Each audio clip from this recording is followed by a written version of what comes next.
It's the I Can't Mom Today podcast with Heather, the new mom, and Vera, the seasoned mom. I Can't Mom Today. Hey, this is Vera and Heather back again with another episode of I Can't Mom Today podcast. Hi, Vera. How are you? Hey, Heather. I'm doing good. I have to apologize in advance for my cat who has decided she wants to record with us today because my stepson's here in town and he has his dog with him and she's afraid of his dog. Mm-hmm. So she kind of sticks by me because she feels safer. So if you hear intermittent meowing, that's Cinnamon. Okay. Cinnafatti. Cinnafatti, yes. She used to be she must have a thyroid. She used to be Cinnamony. Yes, exactly. She's not so many now. And I swear I measure her food. I don't know what's going on. I got to take her to the doctor. So anyway, so other than that, I'm good. You may notice I'm a little bit hyper because the doctor put me on steroids to help my RA for a little while. And it totally makes me like, ping, ping, ping, ping. I'm like, woo, let's do this. Let's do that. What are we doing? Where are we going?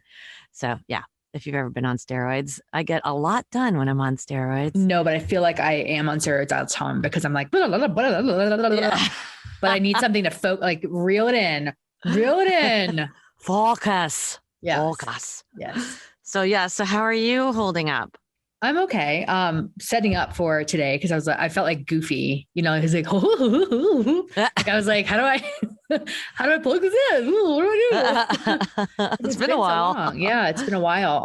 But I just, needed to focus on my family and, trying to get work done between my family and, taking care of my dad. So, I don't know. So dad is gone and, it was hard.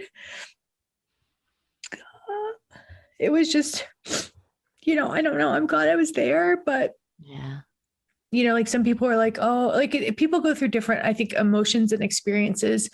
And like, I'm glad I was there to help my sister and be there with him. And there were some definitely very special moments towards the end, like he would just, the day he died, he just like put his hand on my face and just, it was just like the sweetest thing.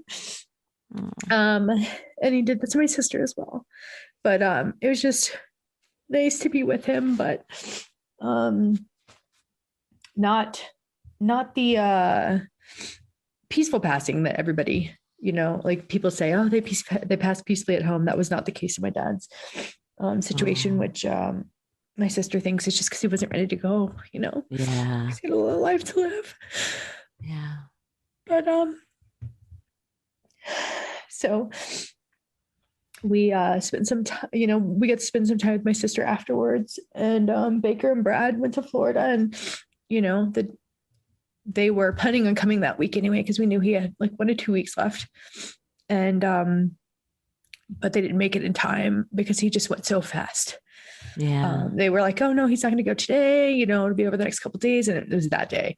So, but we spent like a little over a week in Florida, just like hanging out with my sister and trying to get things settled with, everything that we needed to get settled. And so that like prompted what we're going to talk about today, which is like what happens after and like what you need to know before, and kind of conversations you need to have with your family. My sister and I have had a really hard time after dad passed because his wife and her son were just very unkind to us and very trying to be very hurtful in intentional ways. And so that made the grieving process a lot harder, especially for someone that we loved so much and loved us so much. To have someone he also loved very much do these things to us is just very hard. And so anyways, I just want to make sure that, trying to have conversations ahead of time. So like so years and years ago, my dad told me that if he dies first, then everything will go to his wife. And then after she dies, that it would go to her son and we would get nothing. And so that bothered me. Yeah. Because if she passed away first, everything would go to my dad. And then when dad passed away, everything would be split between my sister, myself, and her son, which I think is fair. Right. Considering they had been together so long, and the house, yes, she bought. Anyways, I don't want to get into down deep into like gross stuff, or, like the history. But anyway, so that bothered me. And so like I told my dad, and my dad, and I was just like, this is wrong. This is not right. Like, I don't understand, like, what, this isn't fair, blah, blah, blah. And then I just didn't, it wasn't a concern like of mine when he was diagnosed. And so like, I just kind of let it go. I was like, you know what? It's fine. It is what it is. It's his choice. It's fine. It's fine. It's fine. But I know that the choice is made because he was not trying to upset her. And so that frustrates me because he didn't take care of my sister and I and our kids, like, so there's no legacy left for my kids because it's all going to her son when she passes now, because he just didn't want to deal with it. And so I think you need to make sure you're having those hard conversations ahead of time and making sure that everything is spelled out. Like, the biggest thing is like, and I think that a lot of this is, supposed to be between a husband and wife. Yes. Yeah. But when you have kids involved that are not of the same parents, like, you have to pull those people in too. I think it's only right, because I think it's going to eliminate things in the future. Yes. After you're gone. And so like dad's will was very like blanket, this is, everything goes to her. And her will was very different, where it was like, jewelry goes to my son, if all this happens, everything goes to him. And then if he dies, then it goes to my dad's, my sister and I and our kids. And so, anyways, it was just, it wasn't protecting his legacy to us. And that's what's frustrating, and that she couldn't see that. And so please have those conversations. If you have a will set up, explain why. And I understand not everybody's a talker, but like, you have to have these uncomfortable situations, or else your family's going to be winding up with these issues afterwards. So it's better to, like, I feel like, face them at that point versus having them have to like now grieve you and then have to deal with all these problems. Yeah. I mean, it's the thing I don't understand, like what Jerry and I, we've actually talked about it. We've gone in to we need to revise our wills again. But now that Luke is 18 and everything, but I thought you were cutting Jerry out of yours now. Yeah. So like at this point, like I still have a life insurance policy that all of it goes to Jerry. Well, but I trust that Jerry, if Luke needs anything, Jerry would share some of that with Luke, like, and I've explained to him, I think you need to take a chunk so it can help you pay off the house, but then, that you need to give some to Luke. And I absolutely, completely 100% trust Jerry to follow through on that. Yeah. And if anything, Jerry, as generous as he is, I would only thing I would worry about is that he wouldn't take enough for himself, actually. But what I've thought about doing too, just to make it easier on him so he doesn't have to think about it, is develop a trust, so that the life insurance would go into the trust. Anyway, that's all legal stuff. Here, Cinnamon. So she agrees. And yes, I concur. So I don't understand why. I mean, I just think it's sad that your dad's wife wouldn't, knowing how much he loved you guys, wouldn't be like, well, I can't, I need the house, but there's some stuff that I would like to pass on to you to make sure, Well, there's things that he intentionally set aside, but she won't give us access to that at this time. And I don't know that she will. And so that's even more hard, is that like, because it wasn't set out in the will, we have no claim to that, even though he made it very clear what exactly he wanted done with that. Yeah. So that's so stinky. Yeah. But like you said, I think, I mean, it's those conversations are very difficult to have. And, and even thinking about when Jerry and I went and got our wills done the last time, it was so bizarre to sit and think, because you've got to think, okay, so if Jerry dies before me, here's what's going to happen. If I die before Jerry, here's what's going to happen. What if Jerry and I die together? Then what happens with our sons? And then, what son gets what? And then what happens if one of those sons dies? Then where does the stuff, you know what I mean? You're literally plotting where everything goes in all the different scenarios of who dies when and what order. Yeah. But like you said, it's so important. I mean, I think it's actually a gift of love to take care of all that, so that your family, so you don't have situations like you're having now. Just, on top of your grief, you're having to deal with all this animosity, and that doesn't help any. And it's unfortunate that your dad, well, I think it sounds like he trusted her more than she deserves. Yeah. So I think that it's a very good point, and I think it's great that we're talking about it, because it's hard to think about and hard to talk about, but it's very important. And the more I talk to people, they're just like, oh, you wouldn't believe what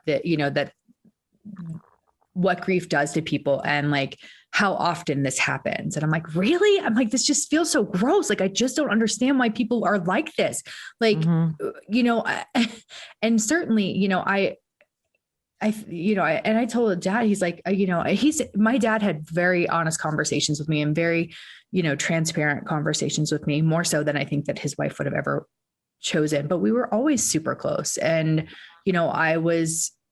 he was my best friend and I was his, and, that was our relationship. And so, he was like, I have a life insurance through the state, and, this is going to be named that. I was like, absolutely. That makes sense. Like she's losing your income. So I totally get it.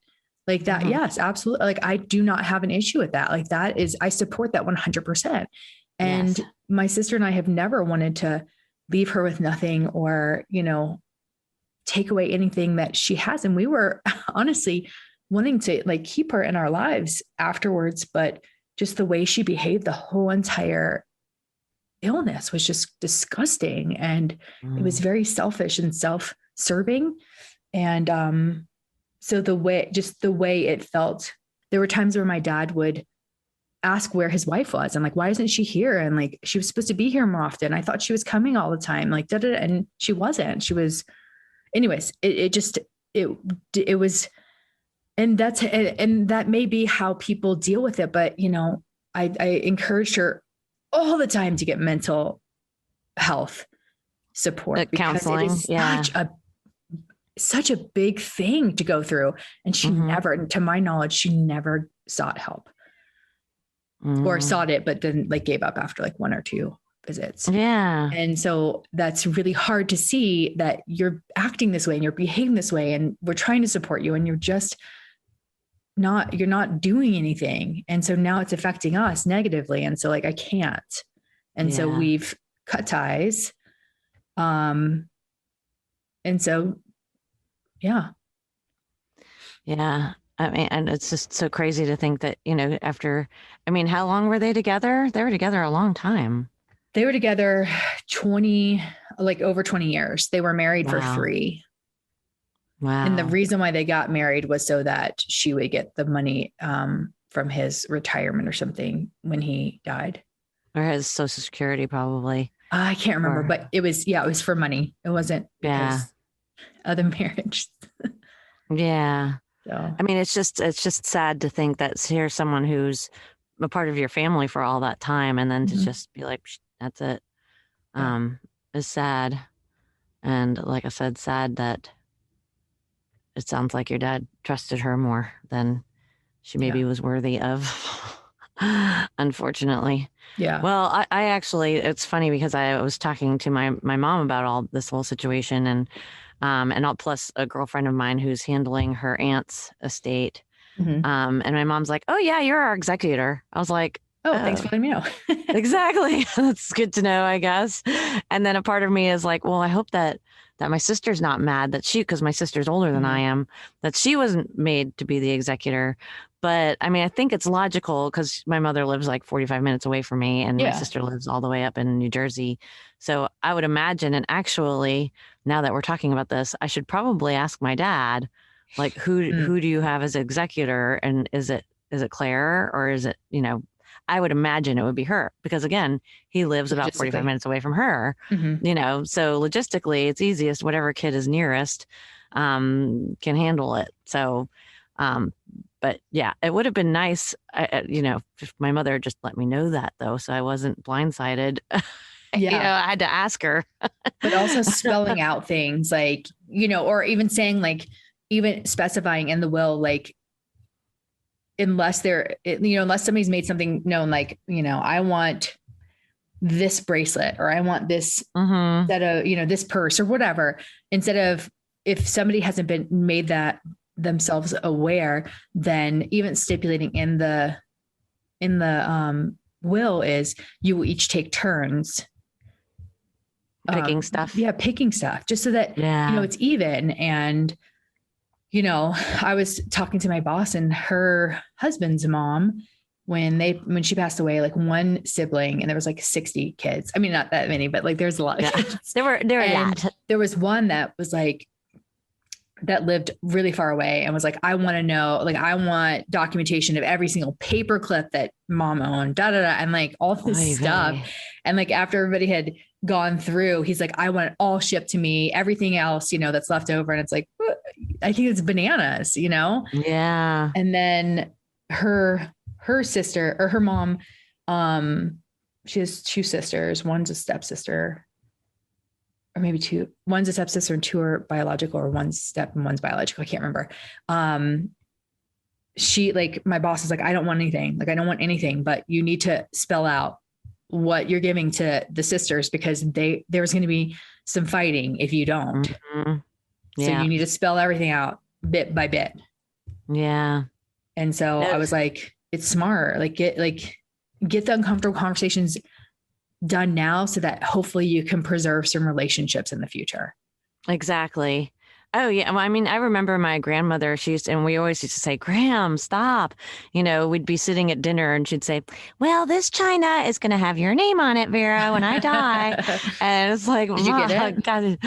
Yeah, I got the silver. That was what I got. Oh. But, she basically laid it all out because, my father was her only child. So it made it easy in that respect. Yeah. But, for the two grandkids, me and my sister, she really wanted to make sure everybody, that things were divvied out the way she wanted them. And then anything left over, but basically that's kind of what my dad did. Actually, he said, okay, here's this stuff you guys want. What do you guys want out of the stuff that I have left here? Oh yeah. And, and I found some cool tchotchkes. Actually, I found her old wedding ring, which I didn't realize was her wedding ring until years later, that I kept and I wear all the time now. Yeah. But, I remember that ring. Yeah. And it's just stuff. I mean, the thing to me too, I understand, like you said, everybody responds to grief differently. Mm-hmm. But I really, really, really try to take the attitude that stuff is stuff, Yes. Which is not always an easy attitude to have. Mm-hmm. Because that stuff reminds you of the person who's not here anymore. So I get it, but that's really the best way you can be, is just to let it go as much as you can. Yeah, it's just frustrating when it's like, that they're picking and choosing what they want to honor of my dad, my dad's wishes. But my dad, when my grandmother passed away, or was it it was my grandfather. So I don't know, it was one of his parents passed away, and I think it had to be my grandma, or my granny. And so in Louisiana, where she passed away, there at the time, I don't know if it's changed, they had Napoleonic law. So essentially what happened is her assets, half went to my gramps and the other half were divided between all the kids. And so like it was, he got like $400 or something ridiculous. And he was like, I don't want this. I'm just going to, you're my kids. Let me give it to you. And so he gave it to my sister and we're like, okay, thanks. But I mean, we were like, no, take it, Dad. It's yours, whatever. Don't stop. And he was very giving that way. And I was like, no, I want you to have it. And we're like, okay. Thanks. Yeah. So, and my mom's an only child on her side. So like her, everything went to her, and then eventually my sister and I will go through it. But I think we had a little bit of tiff while we were there, because my grandfather passed away and there was this one cross that, he wore all the time, and it was just the epitome of him. And so, I wanted it, my sister wanted it.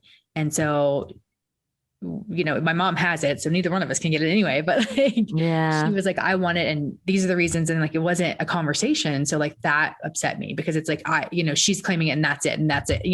But it wasn't, she was wanting me to say, then give my reason, versus her saying, no, why do you want it? Cause I asked, I was like, well, why do you want it? Or something. I don't know. Anyways. And we got past it, cause she's like, I want it because of this, my son, and I'm like, I get it. Totally fine. Yes, absolutely. I support that. Like 100%. Thank you. That was kind of like, I want to have those conversations, and getting through all that icky stuff. And, she's like, everything else, you have all this stuff of grandma and grandpa's. And I was like, but Allison, this stuff I claimed when I was 21 or whatever, or like one ring. I remember being young and be like, Grandma, when you die, can I have this? Like, I was like 12. And so it's like, but my grandmother, I'm sure remembered all that. And like said, like Heather gets this, but it's just like, I was like, I don't even like the china cabinet. I don't even know why I claimed it. I don't want it. Like you can have it. If you would like it, you can have it. I would like the stuff inside, because they're like glasses and I love glasses. But, I was like, if that's what you want, take it. But it's just like, have a conversation with me. Like nothing is like, so, big that you can't, just have a conversation. Yeah. But instead it's like, people are so greedy. Mine. I have to hold on to this because it's this person's. It's like, but it's not. No, exactly. I think it's imperative, but it's so difficult to try and talk about it. Well, because you want to hang on, right? You want to hang on. You don't want to think about, and you don't want to have to think about it. Yeah. So have those awkward conversations now to hopefully be able to keep those relationships in the future. And like, sometimes, you know what?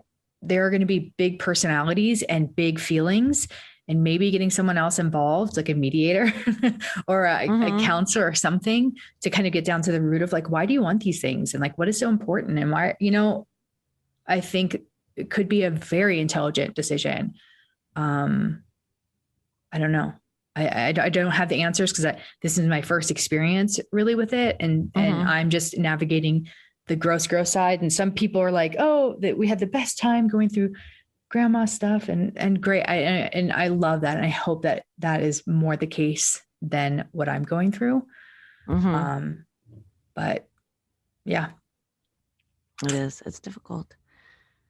Well, I'm sorry. Taking care of people.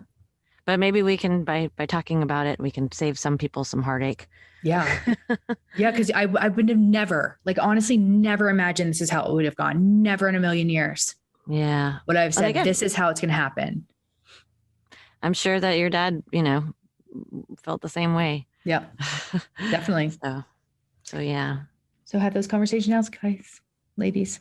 So if you want to reach out to us or share any other information on this topic or suggest any other topic, you can email us. If you have any ideas of like how you've done it and it's worked out amazingly, I would love to hear that. So, because I have a future to think about, and I not only have one child, but dictating to the people that are going to receive my child if he goes before, or if I go before he turns 18, then I'm 100% open to ideas. Yes, absolutely. So yes, email us, iCan'tMomTodayPodcast@gmail.com. And then of course we're on Instagram, I Can't Mom Today Podcast, as well as Twitter and Facebook. Have a great day. Till next time. Yes.